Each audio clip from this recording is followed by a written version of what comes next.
This week I'm turning this lamp that I had in my office into this fake fiddle leaf fig.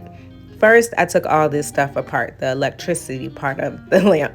After I took it apart, I realized I was not going to put this back in the lamp. I'm very afraid I'm going to set my house on fire, and this just seemed like that is what was going to happen if I put this back together, so we'll use it for another project. I then put this PVC pipe over the remaining lamp stand to give it a little bit more support. This is where I messed up. Do not use spray paint for this project if you are going to put it in your house. These fumes been trying to kill everybody that live with me. It's been sitting outside since I've done it, and I think I may have to redo it because it just smells awful. I then made this template for the leaves and traced them out over this tissue paper. So that's what I'm doing here.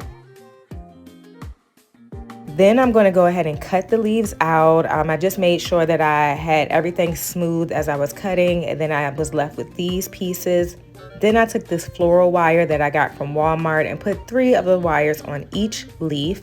And then I took another leaf and put it over top of that and made it so it was not equal, so the ends hung a little differently. Just in my mind, that's how leaves hang. This was the next mistake I made. Spray painting this on this pool noodle, they were sticking together. Some parts still had white left on them, but I ran out of spray paint, and so that's what they're going to look like. I then cut off the extra wire that was hanging and just started bending the leaves and placing them until I came out with the design that I enjoyed. Because I knew that I was not going to put the lamp back in, I did glue some pieces to the top part and just fluffed it out until it eventually looked this full, and then it looked like this. I was so in love and so happy with the project. Then I cut a hole or drilled a hole into this plant saucer. Then I just broke it because I needed it to go around the pole of the lamp.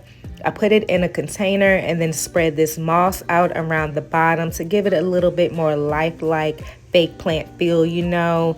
And so I did that, glued a little to the ends, and that's how we started, and this is what it looks like. I love this project.